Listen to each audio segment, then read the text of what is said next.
Holy shit, I'm alive. The pandemic has officially lasted longer than my unplanned hiatus. So why did I stop making videos? Zero motivation. You're watching my mental breakdown.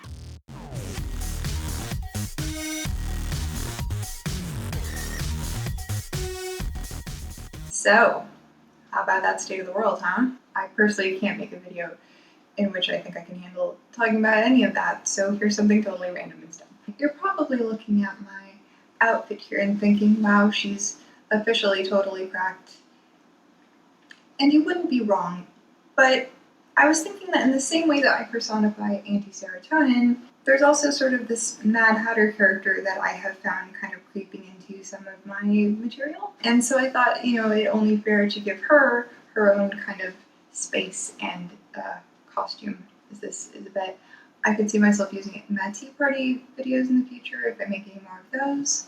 I could decide not to and scrap this whole thing. I'm just trying it out. But I thought it'd be especially appropriate for today's video because I wanted to talk about the terms March Hare and Mad Hatter and where they actually came from. Most people probably associate them with Lewis Carroll's book Alice in Wonderland, but that's not actually where they originated. They both came from two totally different places. As mental illness and disorders are the theme of this channel and my videos, it seemed like something that referred to madness in all its vague glory would actually fit right in.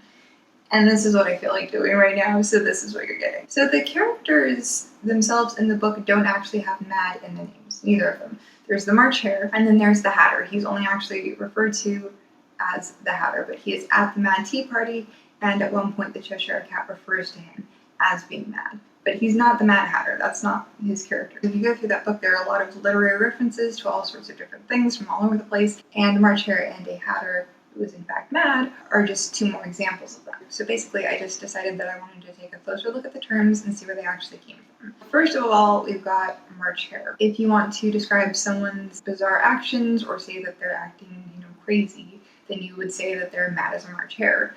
I mean, no one today would say that. In the past, that was a phrase that people would sometimes use. But why would people say that? Are hares in fact mad? What is it about the month of March that sets them off? So I did some digging, and I'm actually going to read this to make sure that I get the information that I found correct. So the first written record of the phrase comes from a poem that was titled Blobel's Test from the year 1500. Blobel is spelled B-L-O-W-B-O-L, but that was published in the year 1500, and we actually don't know the original author of it, but the poem was reprinted in 1864, so much later, by W.C. Hazlitt in a collection of works of poetry titled Remains Early Popular Poetry of England. Oddly, Alice in Wonderland was published in 1865, so it was 1 year later. So how common the phrase was before that is kind of hard to tell. So why did people call March Hares mad?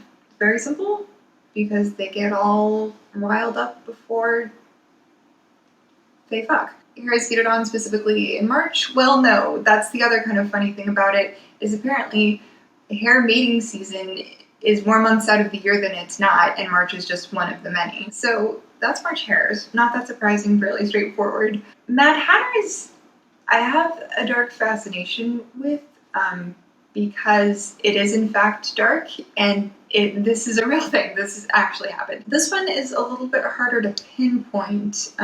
There are a couple different claims of where the phrase originally started. There's one claim that it was actually in reference to a guy named Theophilus Carter, but he wasn't even a hatter at all. He was actually an eccentric furniture salesman. But apparently Carroll's characterization of the hatter in the book seemed like an exaggerated version of this actual person. The term was actually probably in reference to one of two people, either a guy named Robert Crabb from the 17th century, or a guy named Boston Corbett, who actually is the man who killed John Wilkes Booth.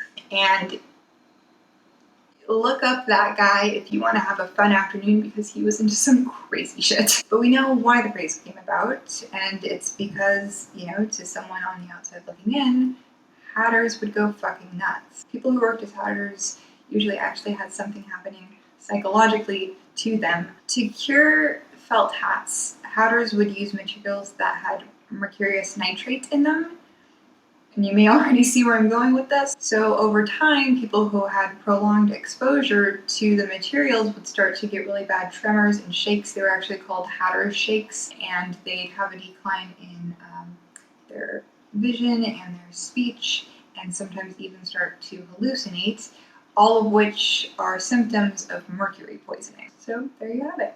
Hares are horny and adders are inhaling toxins. And that's literally this whole video.